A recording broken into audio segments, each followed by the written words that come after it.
Hopefully this wasn't too harsh of a way to start the morning. The percents hopefully are a little bit simpler than some of the stuff we've dealt with. So 1 through 4 here, we're asked to convert those from decimals or fractions into a percent. To start out with, in the first two here, you'll notice that they are both larger than 1. What does that mean as far as the percent that they're going to become? They have to be larger than 100%. Remember, 1 is 100%, or 100% is one whole thing. So if we have a value bigger than 1 as a number, the percent must be bigger than 100%. So 2.83, to change a decimal to a percent, remember we think of that decimal as being out of 1, and a percent is out of 100. So you had to multiply it by 100 on top and bottom, right? Which is just moving the decimal point 2 spots. So that is 283%.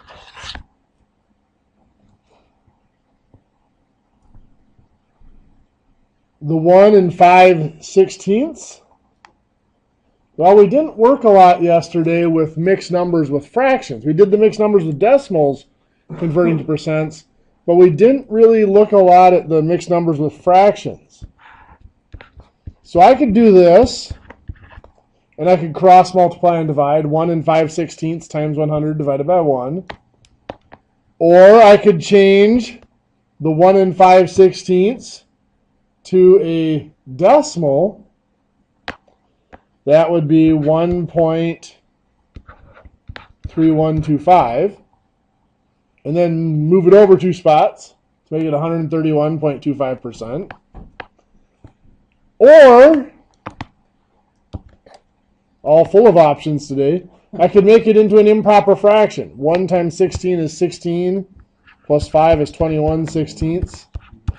And I could work with it like that. 21 times 100 is 2100. Divided by 16 is going to be 131.25%. So either way, any way we do it, it's 131.25%. Now those first two up here are probably the hardest of the first set, at least of the first 4. Anybody have questions on either of those two? Okay.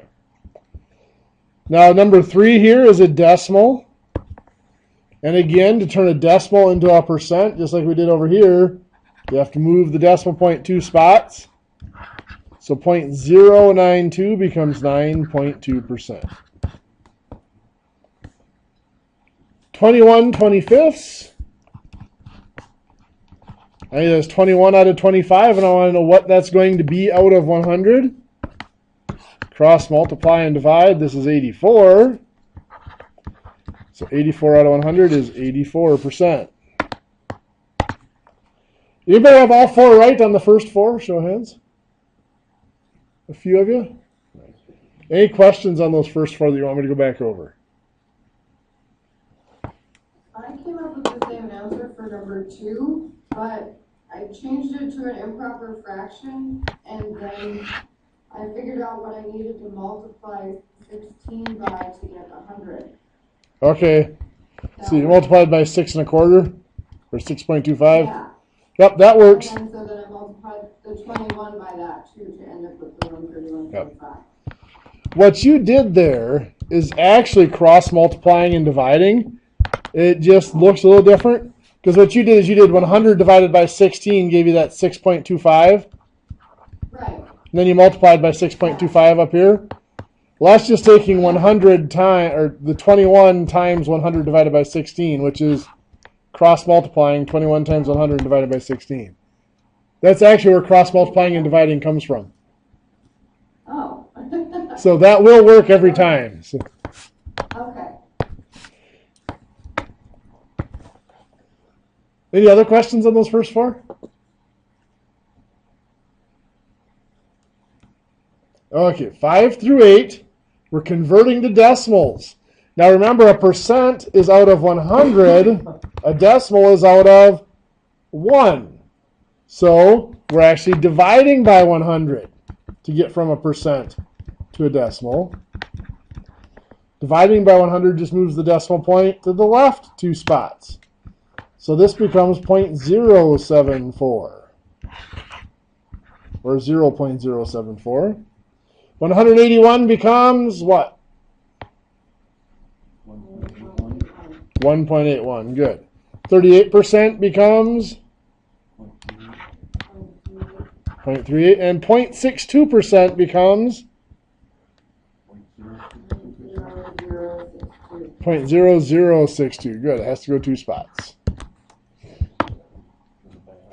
Then, of course, one that we kind of looked at yesterday, I'll put it down here as a extra one, is something like this. 3/4%, if I want to turn that into a decimal.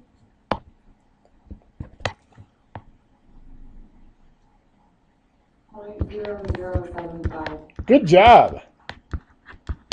Yes, 3/4 is 0.75, but that would still be a percent. To make it a decimal, you have to move it 2 spots yet, or divide by the 100. And then finally, at the very bottom down here,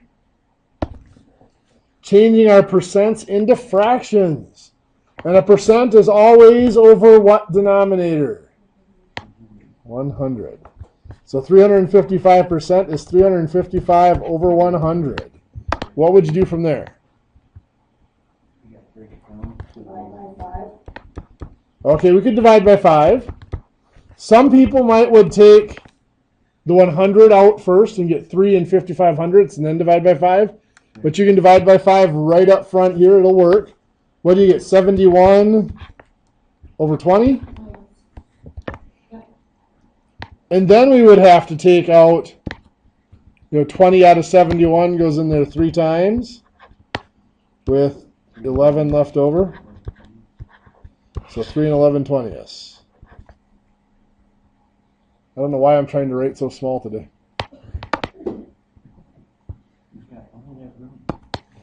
So 73 and 1/3% is 73 and 1/3 over 100. What do we do from there?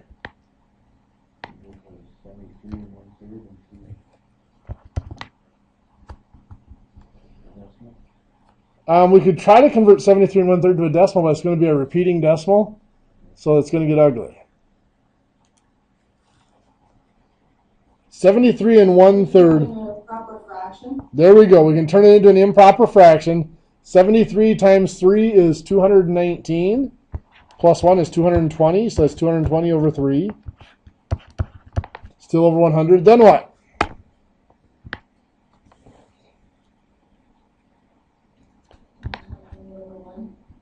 Okay, we could divide by the 100, which is multiplying by 1 over 100, right?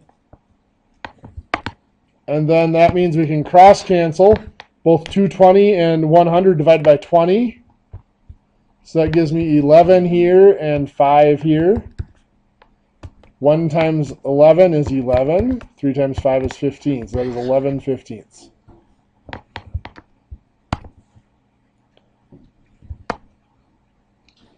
Finally, number 11. 46.875% is 46.875 over 100. To get rid of the decimals, what are we going to do? Multiply by 1,000 because there are 3 decimal places. We have to multiply by 1,000 to move it over. So that makes this 46,875 over 100,000. Both of those can be divided by, let's start out with 25.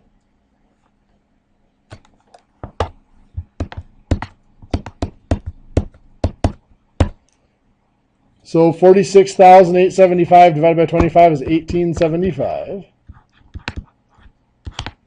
100,000 divided by 25 is 4,000.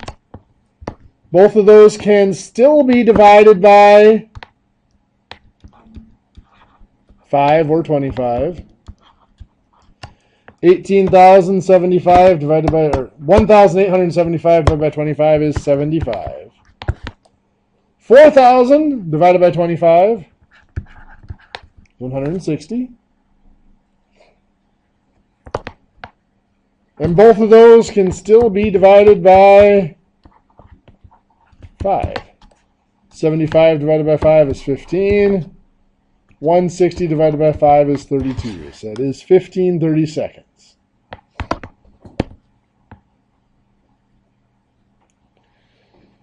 Now, something that came up here is taking something like that 73 1/3 and dividing it out and making a decimal. And unfortunately, we would get a repeating decimal out of that. What if we had a repeating decimal and needed to make it back into a fraction? What if we had something like 0.32 repeating like that, and I wanted to make that into a fraction?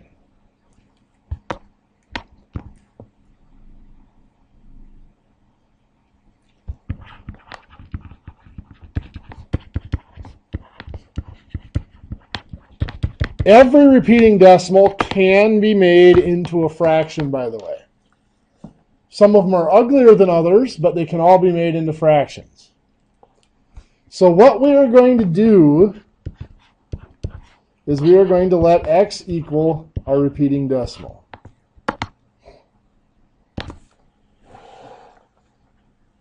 So x equals the 0.32 repeating. Next, how many digits repeat here? There's 2 repeating digits. Because there's 2 digits, I'm going to multiply both sides of this by 100. So x times 100 is just 100x. Now 0.32 repeating, remember that is 0.32, 32, 32, 32, right? When I multiply something by 100, it does what to the decimal point? Moves it over 2 spots. So this is actually 32.32, and that 32 is still repeating.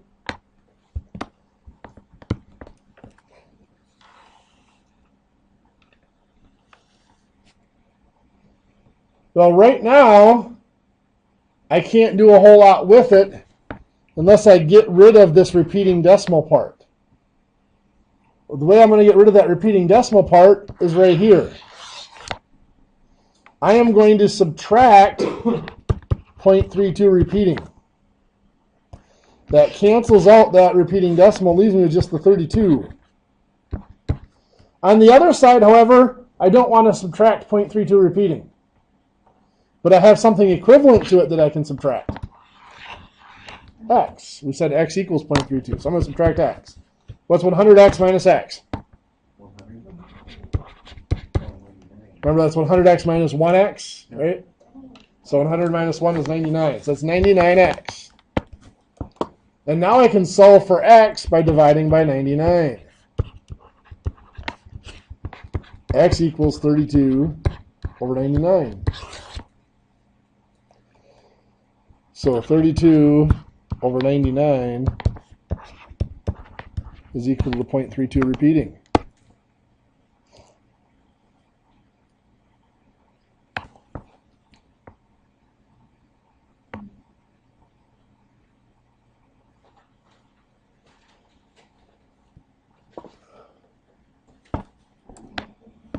What's that? I don't know how I feel about that.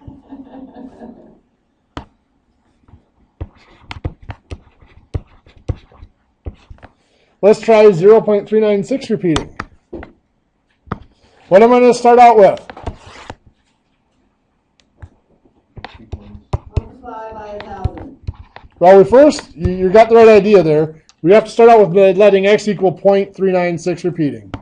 And then we do have to multiply by 1,000. Why 1,000? Because there's 3 digits that repeat. Helps if I get all 3 zeros in my 1,000. So x times 1,000 is 1,000x.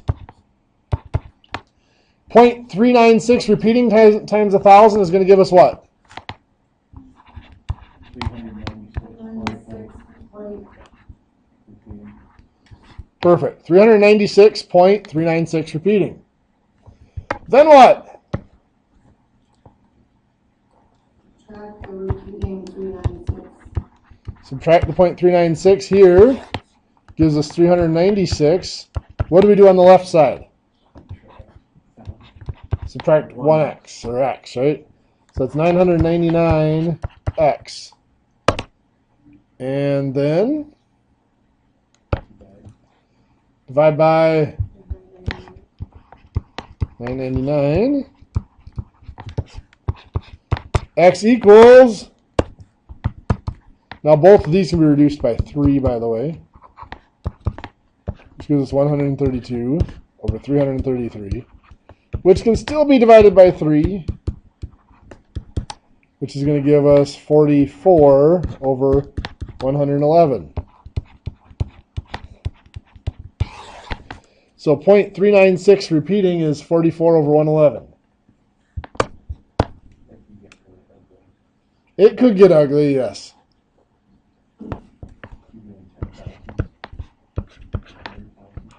Or even if you're just doing that. 0.16, but only the 6 is repeating.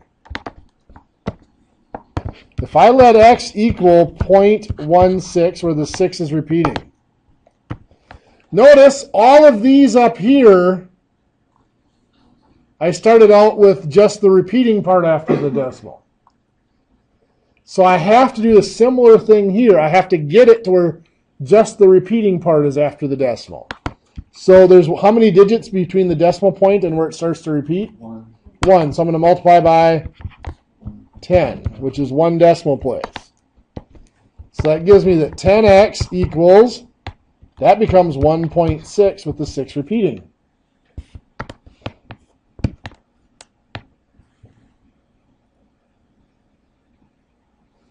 Now only 1 digit is repeating here. So I'm going to multiply by 10 again. 10x times 10 is 100x. 1.6 repeating times 10 is 16.6, where the 6 is repeating.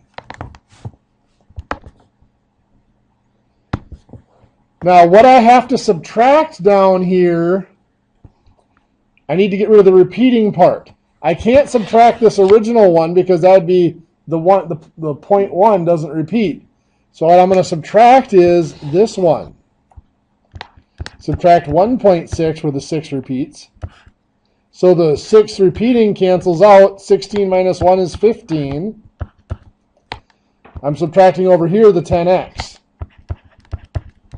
So it's not 100 minus 1x again, like it was before. It's 100 minus 10x, which is 90x. And then we divide by the 90. X equals 15 over 90, both of which can be divided by 15, which gives me 1/6. What do you think? Fun stuff? Confusing trying to remember to subtract 10 instead of 1. I'm going to have you try one.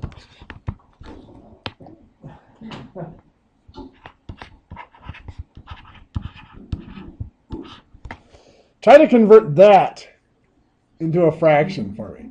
0.45 and then the 320 is repeating.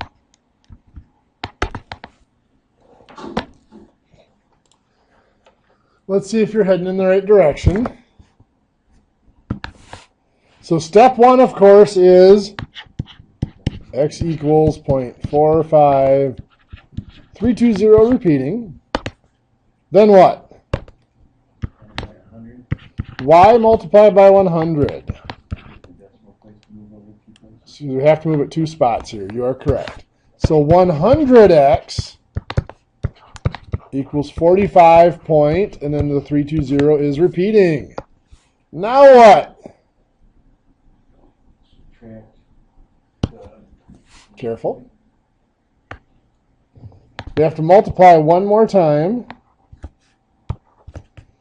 This time we have to multiply by 1,000. Why would we be multiplying by 1,000? I'll get the decimal point moved over 3 points. Because there's 3 digits that repeat, and we have to move that over. So now what we have here is 100,000x equals 45,320 point, then 320 repeats. How many of you made it at least that far? I just have never changed it by 100,000. Oh. Okay. Well, because at first there were digits that didn't repeat, we multiplied it first. The first multiplication here is to get it so that the only thing after the decimal point are the repeating digits. That got us to there. Okay, then once we got there, we had to multiply one more time so that one set of the repeating digits was in front of the decimal point. So we multiplied by, since there's 3 digits that repeated, we multiplied by the 1,000 then. And we got it to here. Now the reason we didn't multiply by 100,000 right at the beginning is because we needed this version here where the only thing after the decimal point is the repeating digits, because now that's what we're going to have to use to subtract. So now we are going to subtract 100x on one side, and on the other side we're going to subtract 45.320 repeating. So over here, 100,000 minus 100 is 99,900x. Over here, the 0.320 repeating cancels out. 45,275 is what's left after we subtract the 45. Then what?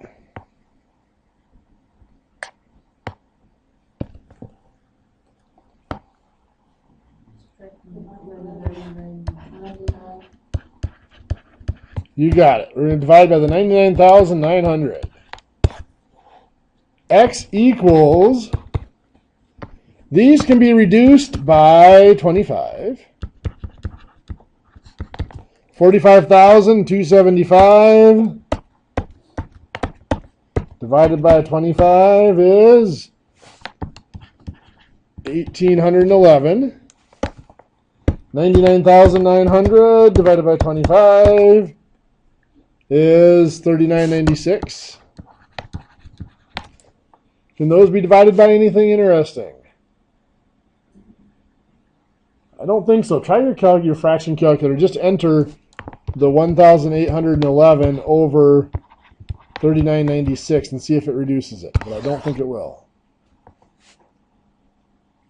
No. Nope, it leaves it. Okay. That's right. You just type in 1811 ABC. Yeah, I got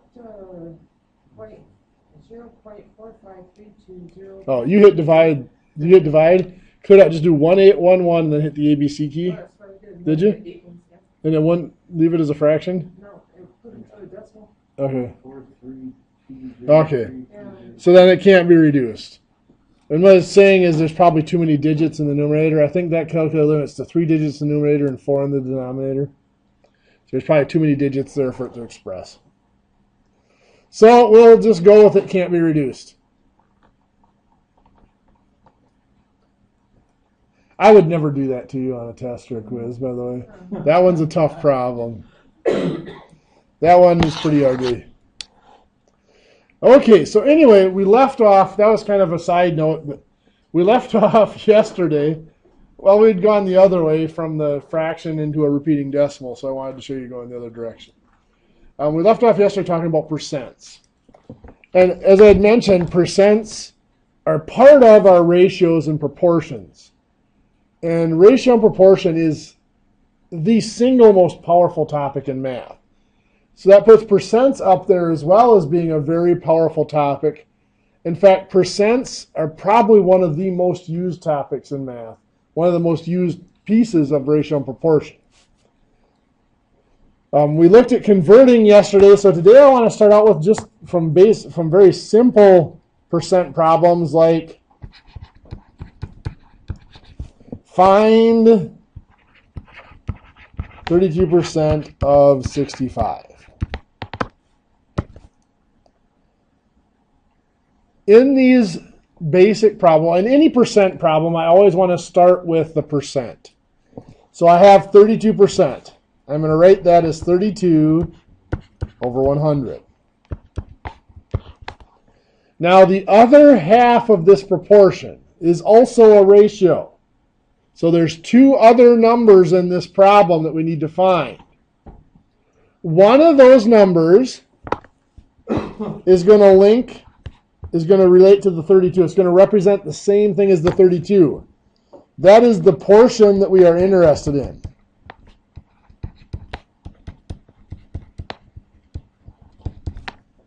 It's a special piece of it that we're focusing in on. The other of those other two numbers is going to relate to the 100. And the 100 represents the whole thing. Or the starting amount. It's called the initial amount.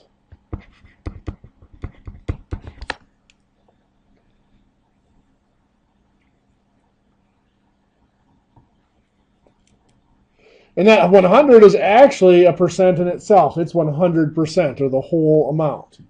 32% is a piece of that, a portion of that 100% that we're focusing in on. So here we're given the 65. We have to decide, does that 65 represent the piece that we're focusing in on with the 32, or does it represent the whole thing? That's the whole thing. It is the whole thing. And the key word that helps us see that is of. We see that, we can think of it as out of 65. Find 30%, 32% out of 65. So now then, to find this number right here, how are we going to do that?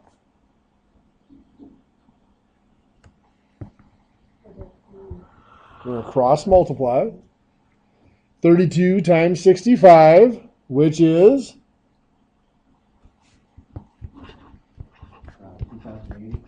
2080 Over 100. Then we're going to divide by the 100. So 20.8. So 32% of 65 is 20.8.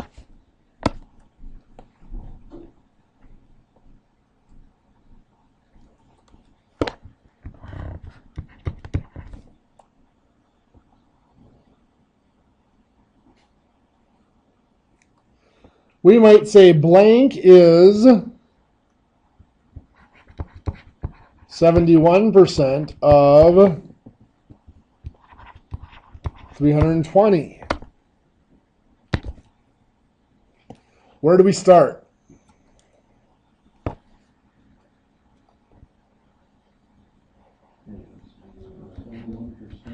Seventy-one. 71% becomes 71 over 100. And 320 becomes 320. So now, on the other side, we've got to match these up again with the 71 and the 100. And here the wording's actually a little bit more clear. Blank is 71%. Blank is 71. That's telling me that this missing number matches up with the 71. Then of 320, you can think of it as out of 320. So the 320 goes on bottom. Now, some of you may have been taught a little shortcut of is over of. You have to be very, very careful with that, because when we get into word problems, that isn't always true. If it's a simple little sentence like this, it is true, but it can confuse you when you get into other word problems. So anyway, how are we going to find that missing number? Cross multiply. Cross multiply and divide. 71 times 320. 22,720 divided by 100. 227.2.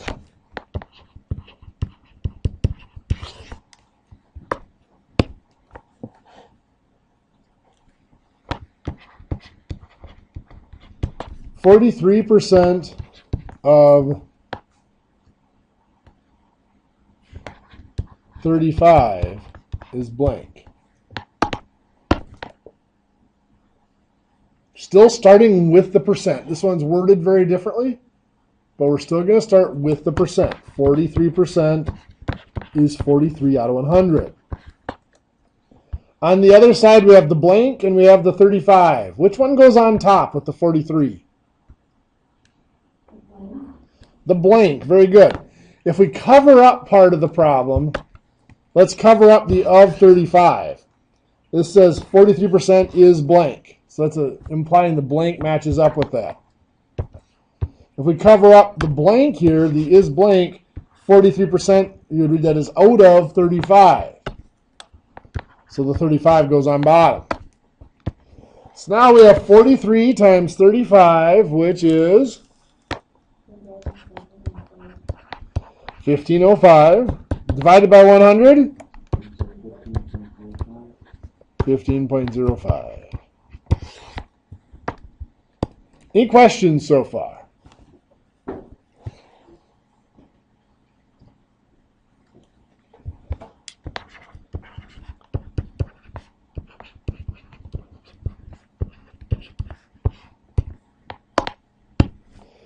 So here, this one looks a little different still. We're going to still start with the percent, which is 70%. So that's 70 out of 100.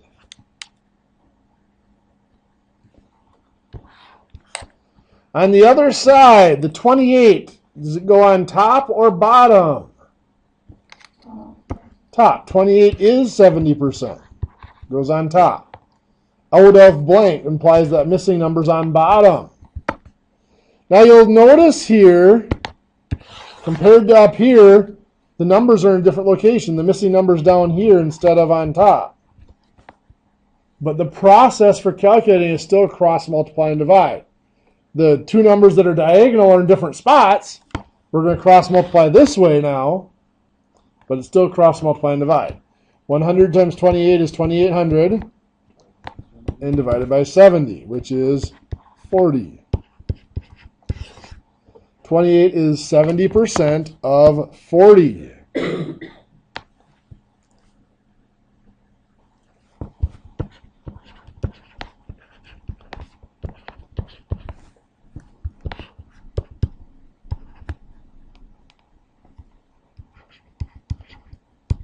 A 120% of blank is 72.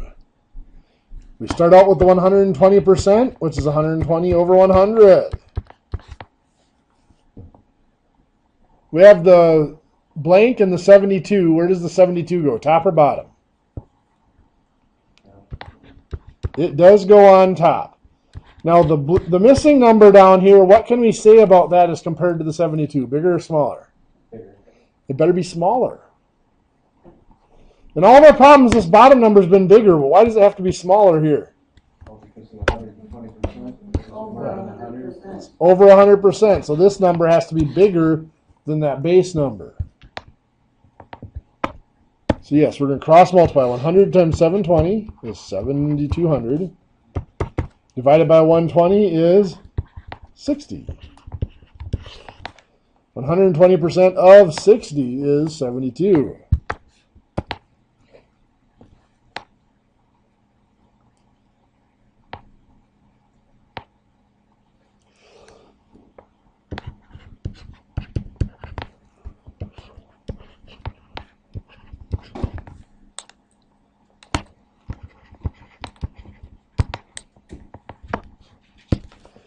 Here we have 51 is blank percent of 300. We are missing the percent here. And I've been starting every problem with the percent. Well, even though it's missing, we still start with the percent. It's just blank over 100. On the other side, we have both the 51 and the 300. Where's the 51 go? On top, the 300. On bottom. And then what? Cross multiply 151. 100 times 51 is 5100. And divide by the 300 is 17. 51 is 17%. of 300.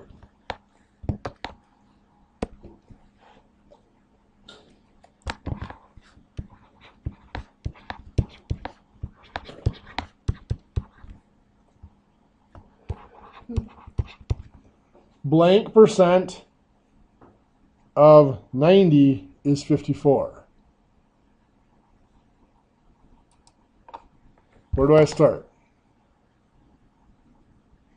90%. So it's blank percent, so blank over 100, right? Then what? 90 goes on the bottom, or no, 90. Yeah. So there's a whole. 54 is on top. Blank percent of 90, you read that as out of 90, right? So out of me implies the 90 has to go on bottom.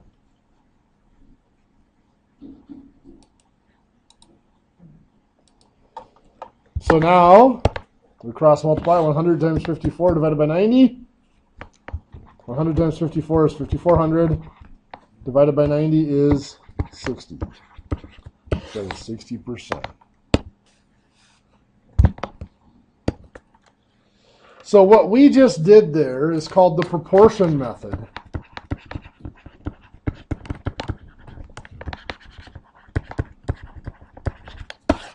Of working with percents. There is also something called the rate method of calculating percents.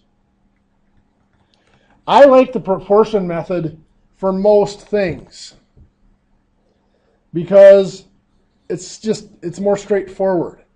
And when we look at some of our problem solving, our word problems in a little bit, we'll see how that's more straightforward. However, I'm going to show you the rate method in a second here. There are some applications where the rate method is just plain quicker. If we're doing a same percent over and over again, it does make sense to use the rate method in some applications. What the rate method is it's telling us to convert the percent into a rate. What's a rate? A rate is a percent as a decimal.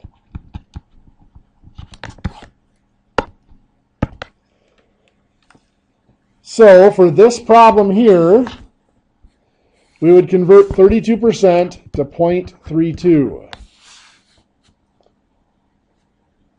And then we would take the 65 and multiply by 0.32, which would give us 20.8, which is our answer for that problem. Well, that seemed kind of simple, right? This next one, what's our percent here? 71. 71, so what's that going to become as a rate? 0.71. So we're going to take 320 times 0.71, which is 227.2. Well, that still seems pretty easy. And when it's this type of problem, the rate method is easier. And it's in this type of problem is where we would typically use the rate method in application. Like even this next one, 43% is 0.43. 35 times 0.43 is 15.05. The problem with the rate method is you have to be able to identify what type of problem you're solving because the rate method does not always look the same. For case in point, this next problem, 70% is 0.7, or 0.70 if you prefer. But I will not be taking 28 times 0.7. Because of the type of problem this is, I'm taking 28 divided by 0.7. Gives me 40. So if you're doing the rate method, you have to, once you convert that percent into a decimal, you have to figure out, am I multiplying by that decimal or am I dividing by that decimal? Like this next one here, 120% is 1.2. It's 72 divided by 1.2 to give me the 60. That's my answer. And of course, there's a third type of problem. These last couple, we were not given the percent. If you're doing the rate method and you are not given the percent, what you have to do is you have to divide the piece divided by the whole thing, 51 divided by 300 is 0.17. Then you have to move the decimal point to make that rate into a percent. That's 17%. Same down here. The piece or the portion of 54 divided by the whole thing of 90 is 0.6. You move that decimal point to make it 60%. So if you're going to try to do the rate method, which is actually the way I learned, and that's actually how I do it if I'm doing it in my head. If you're going to do the rate method, you have to be able to figure out, once I make that percent into a rate, am I multiplying by it? Am I dividing by it? Or if I'm looking for a percent, what do I divide? And then I have to make sure I move the decimal point. To me, this proportion method is a lot simpler because all you have to do is get the numbers in the proportion, and it is always cross multiply and divide. The calculation is always the same. The only thing you have to worry about is getting the numbers in the right spot in the proportion. Now, as we look at problem solving, you'll discover that that actually isn't too bad to do. For example, let's say we have, because I'm feeling horribly creative today, XYZ company estimates quarterly profit as 8% of gross sales.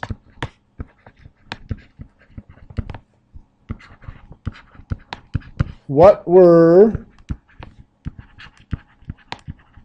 gross sales in a quarter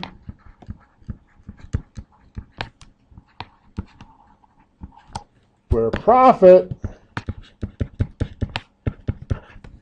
is estimated as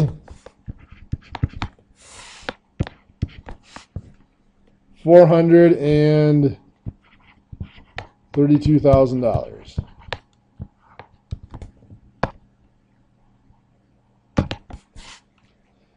Well, we will start with the percent. 8% is 8 over 100. Now, there are two things being represented in this problem: profit and gross sales. Which one is represented by the 8%?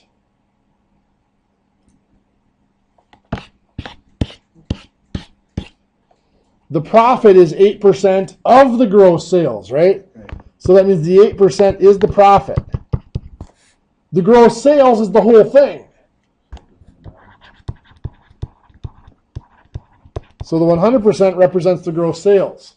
Because anytime there's a percent, there has to be that piece we're focusing in on, and then that larger piece that it's being taken out of, right? That it's the gross sales is not a part of profit. Profit is a part of the gross sales. So the profit is the portion or the piece, and the gross sales is the whole thing. So now on the other side of this, we have the $432,000. Does that represent gross sales or does it represent profit? Profit. So that has to go on top. So you can see here, if you are careful with labeling your percent, your ratio here, it tells you where the numbers have to go on the other side of the proportion. So now then, to solve this, we're going to cross multiply. 100 times 432,000 is 43,200,000. Divided by 8 is going to give us $5,400,000. That is gross sales for that quarter. No, that's not bad. I would settle for that. I would settle for the 432,000, to be honest. I'm not greedy.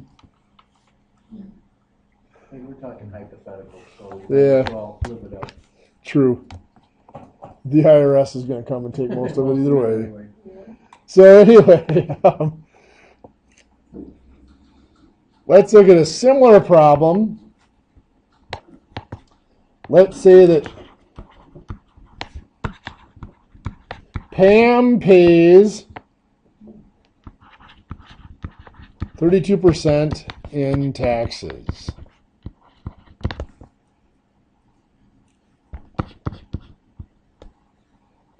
And I should say 32% of gross pay in taxes.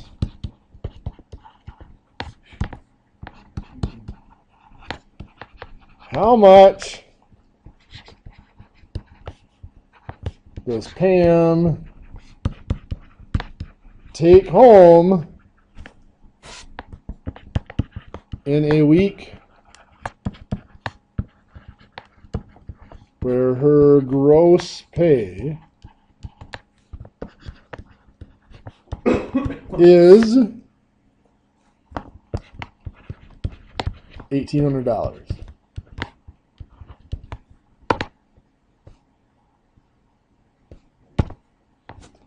So we got 32% here.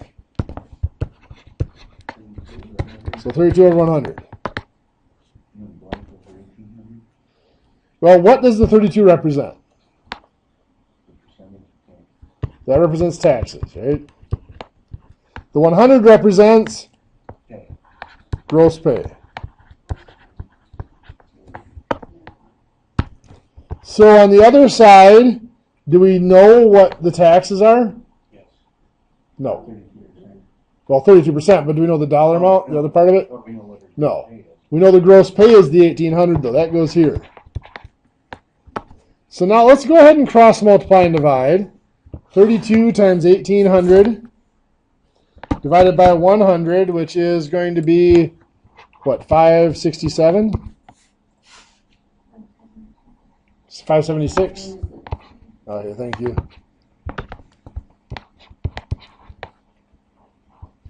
576. Is that our answer?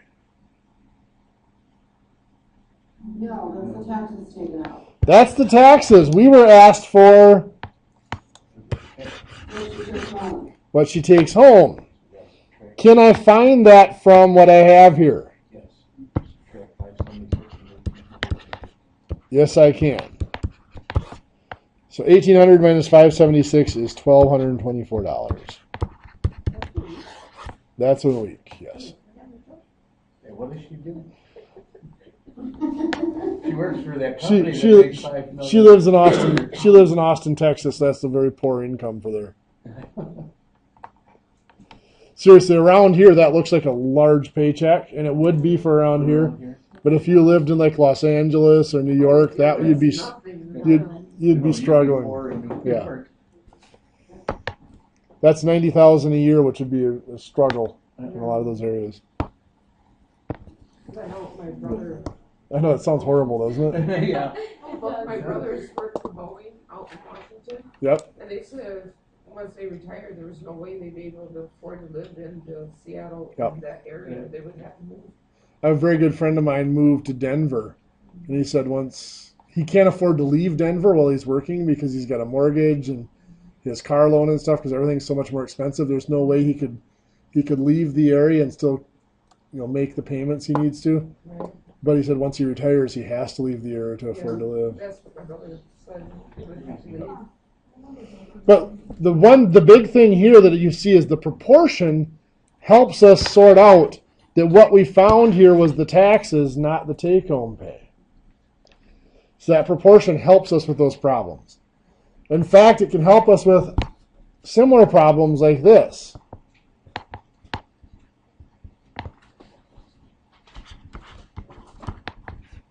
Tom buys items marked $240. Sales tax is 6%. How much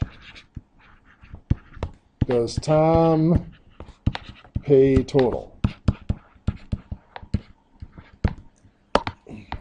So here we have that 6%. 6 over 100. What does the 6 represent? The taxes, the sales tax. What's the 100 represent? 100% of 240%. Well, the 100 represents the whole thing. And remember, it said the whole thing or the starting amount. And in this case, the starting amount is the marked price, right? Sometimes referred to as the listed price or list price. On the other side of this, we have the 240. Does that represent the sales tax? No. Does it represent the marked price? Yes, it does. So we cross multiply and divide. 6 times 240 is 1,440, right? Divided by 100, $14.40. Is that our answer? No, we want to know the total that Tom pays. We have to take the 240 plus the 1440. $254.40 is correct. Now there is another way to think of a problem like this. This is what is called a percent increase problem. In a percent increase problem, you have a starting amount, what's called an initial amount,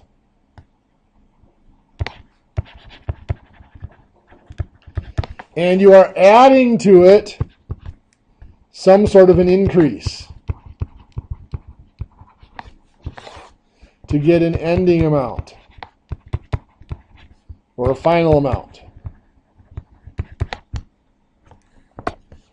And in that type of a problem, every item is always represented by 2 different numbers. There's the percent, and then in this case, the other side is dollar amount. Well, the 6% is easy to find. That's the percent of the increase, right? But there's always one other percent that's lingering. That's the 100%. Which one is represented by the 100% here? Always the starting amount, the initial amount. Then we have the $240, which is also the initial amount, right? We are trying to find the ending amount. Do I know the percent of it? Yeah. 100 plus 6, that's actually 106%. So what I could have done here is I could use what I know and what I want to find. Now, when I say what I know, I have to know the number on both sides of it. So in this case, the initial amount, I have both the percent and the dollar amount. What I want to find is the ending amount. And I do know the other number on the other side of that one. I have to know the other number on that. So I have, that's 106. That's linked with a blank over here, right? On bottom, I'm going to put the 100 from here. And what's going to go on the other side of it? 240. And I can cross multiply and divide. 106 times 240 divided by 100 is 254.40.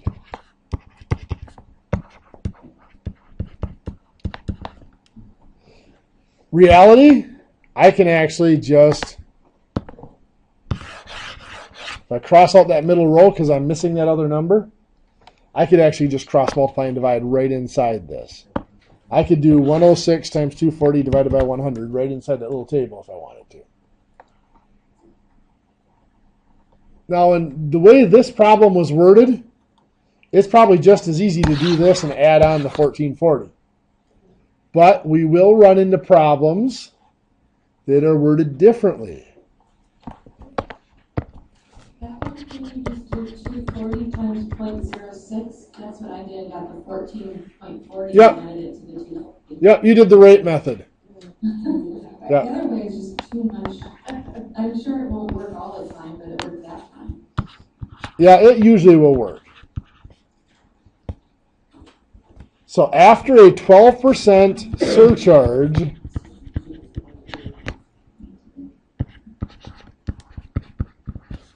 Pete pays $280 for an item.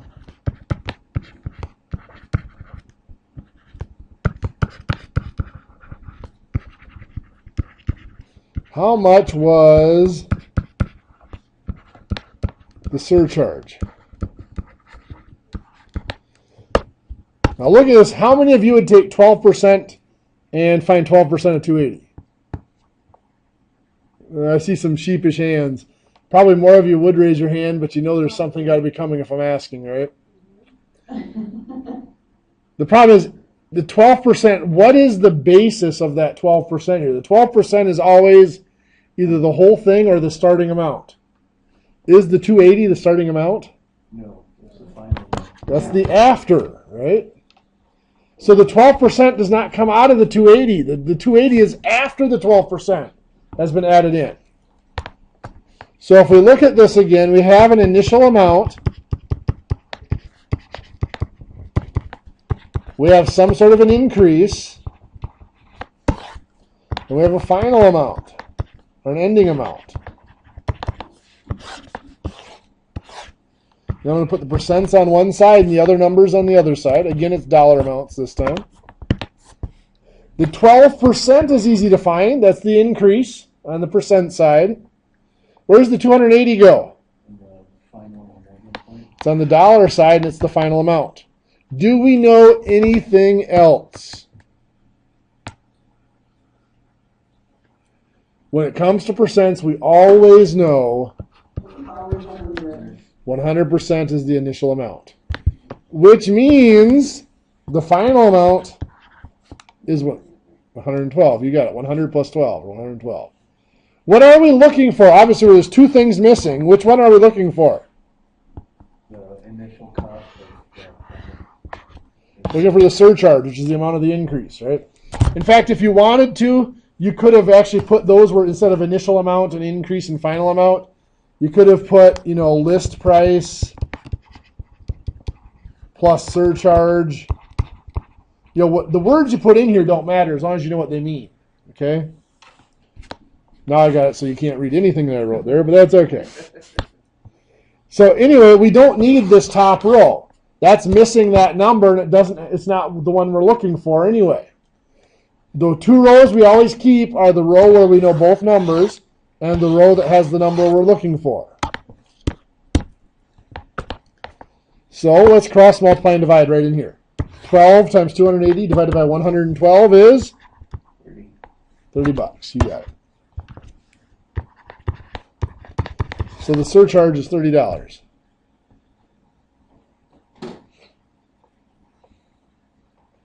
That would have made this number $250, by the way. 12% of 250 is 30. That's the number that the 12% comes off of. And there's also percent decrease problems that are similar to that.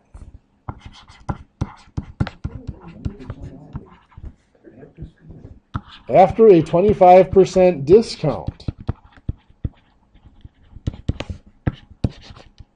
Alex pays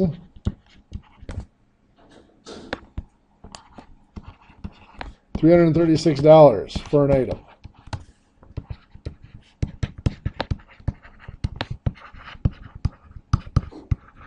What was the original price?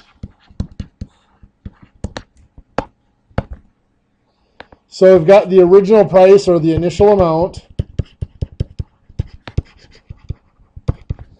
Now it's not plus an increase anymore. A discount is a decrease. So we're subtracting some sort of a decrease or a discount, which is going to get us to a final amount.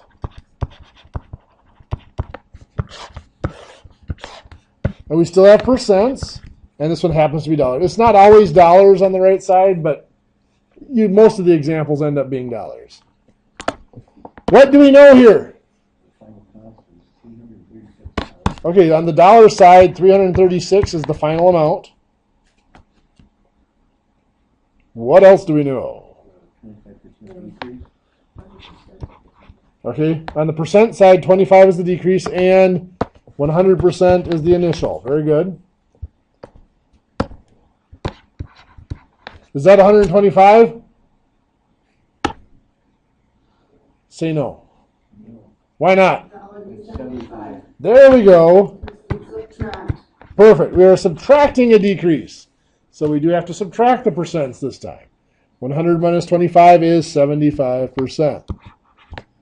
Which one of these are we looking for now? The initial amount, the top one. So it's the second row that I don't need this time.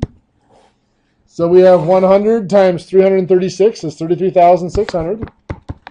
Divided by 775, which is $448. Correct? Any questions? It's a lot easier when you drop that little box and bring everything in. You know, I have students that resist me on doing this little table, but it does. Once you map it out, it lays everything out for you. Those of you that are going on into business math or math with business applications, we will do a lot of percents in the first unit, and that percent increase like that is going to be a big application. Also, there's a table similar to that gets used for your merchandising, your markups, because they have markups based on cost and markups based on selling price. Yeah. So when you get into that, that type of a table is very, very handy because sometimes your 100% isn't the initial amount. Sometimes when you're doing markups, 100% is considered to be the final amount, and your cost is actually a portion of the whole, the final price. Well, let's look at that rate method briefly. The rate method does have some good applications. One of them is commission. If you're looking at commission, usually commission is basically your pay is based on a percent of sales. Now, very few jobs are straight commission anymore because labor laws have kind of adjusted and stepped in and said you can't put someone on straight commission because they have to make at least minimum wage. So if they're putting a commission job and they do very poorly at it and they don't sell enough to make minimum wage, then you have to supplement their income somehow. That's it? Car salesmen, they've had to adjust how they do it. The insurance industry is actually horrible about commission. If we get time, what's that? My brother sells custom cabinets outside Okay. Chicago. And he was Yeah. If I get time, I'll show you an example about commission in the insurance industry, an example to be careful of. But let's look here at commission. Let's say your commission is 8% of sales. Well, if you're trying to calculate weekly pay, then the rate method is very simple because all you're going to do is take your weekly sales times your percent, that gives you your pay, right? So if you have a week where your sales are $18,000, your pay is simply the $18,000 times 0.08. That's your 8% as a rate, as a decimal, which makes that $1,440 is your weekly pay. So there's one spot where that rate method comes in very handy. Because you're going to have to do this over and over again, so it's easy just to use it as a rate instead of having to set up that proportion and cross multiply and divide. I'm going to take a couple minutes here and show, well, I'll get to that example soon.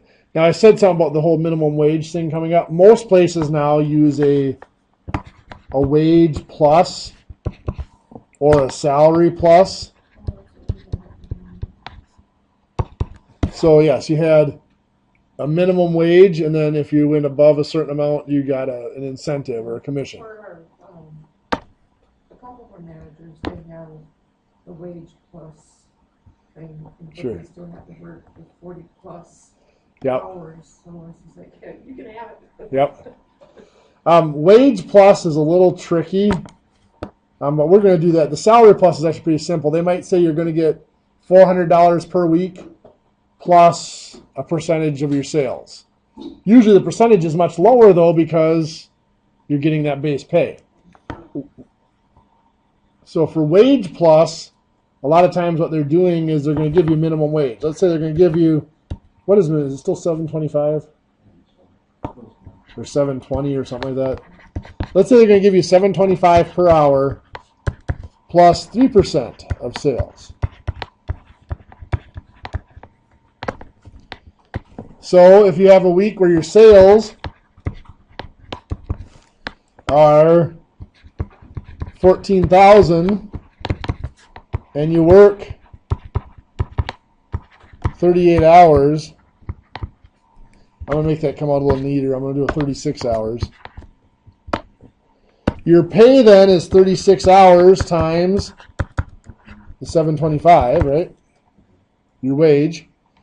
That comes out to be, what, $25.61 or something like that?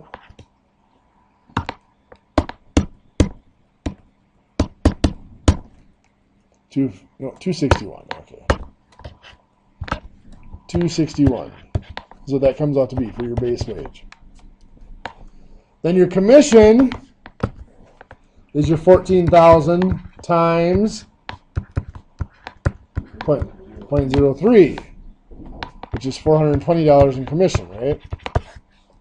So your total is $681 for the week. Some places, by the way, if they've gone to a wage plus or a salary plus, you only get commission if you go above a certain dollar amount of sales. So it might be $7.25 an hour plus maybe 4% of sales over $10,000 for the week or whatever. Okay, I want to show you quickly that example that I mentioned that I want to warn you about.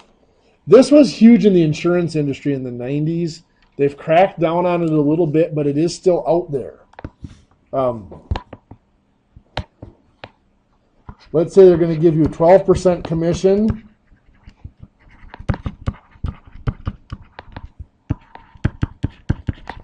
With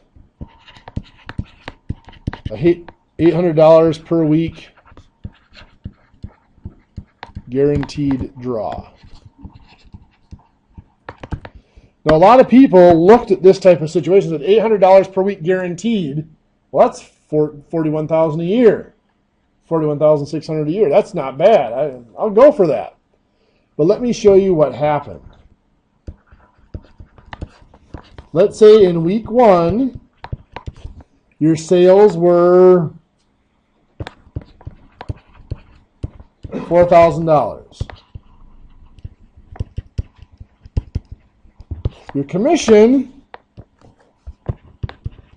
4,000 times 0.12, which comes out to be $480, right? What were you paid? $800. But you only earned $480. So the rest comes out of what's called a draw. So you had $320 worth of draw there. Let's say in week 2, you get $6,000 in sales. Your commission, $6,000 times 0.12 is $720. What are you going to get paid? $800. But you only earned $720. So another $80 goes on your draw. You now have a total draw of $400. Week 3, let's say things really start going for you.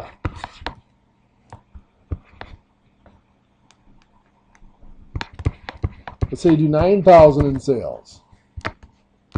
Your commission is going to be $9,000 times 0.12, which is $1,080. How much are you going to get paid? Why only $800? Yeah. The other $280 is going to go pay back on the draw. So your draw is now down to $120.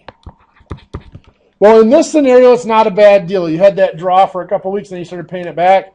And after a few weeks, once you've paid it back, then you will get the total commission. Once you'd paid back that draw, then you would get the full 1,080 or whatever your commission was.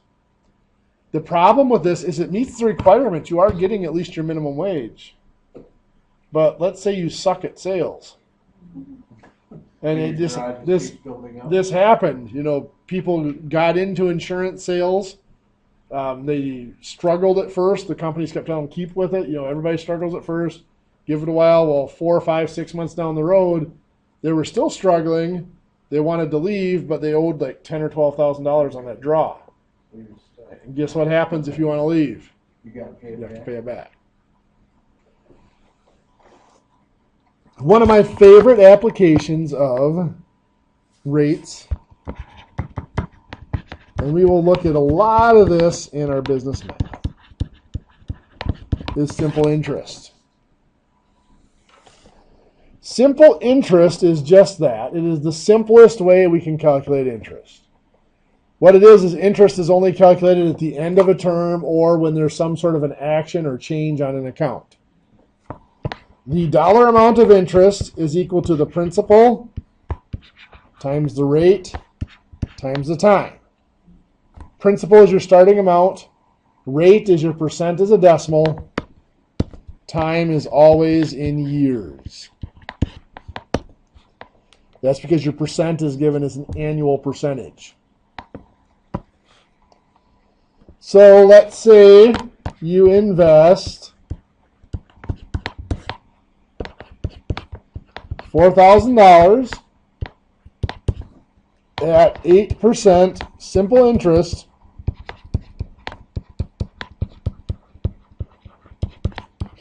for 3 years.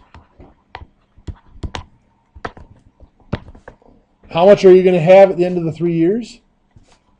Well, the amount of interest is going to be your principal. What's your principal? $4,000. Times your rate. What's your rate?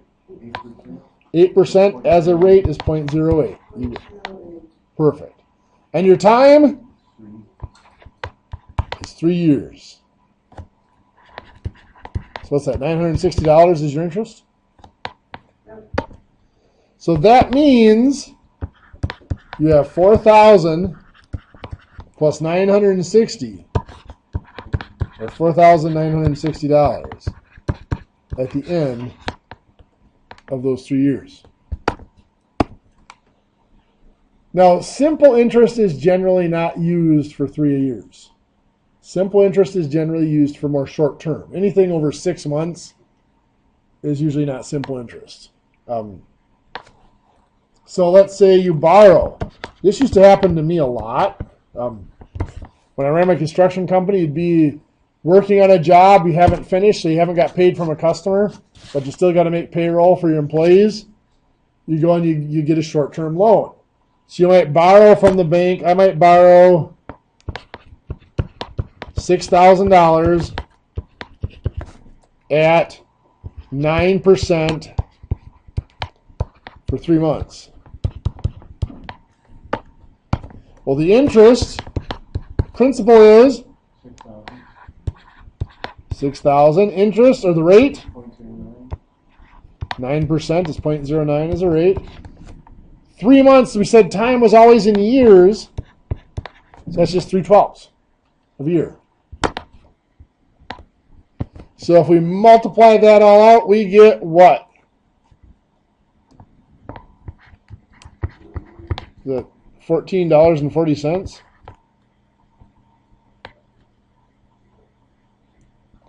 Or $144.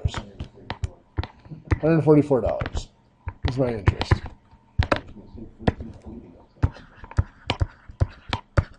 $144 isn't terrible. No. So you pay back at the end of those 3 months $6,144.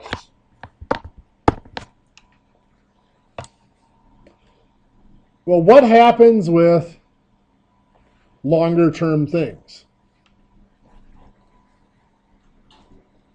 Like this example up here, we said wouldn't be simple interest. It would be what they call compound interest. What compound interest is rather than waiting till the end of the term, every so often, they figure out the interest and they add it in. And then you keep getting interest on top of that. By the way, can anybody tell me on a home mortgage or on an auto loan, is it simple interest or is it compound interest? It's actually simple interest. Really? Yep. Why is it simple interest?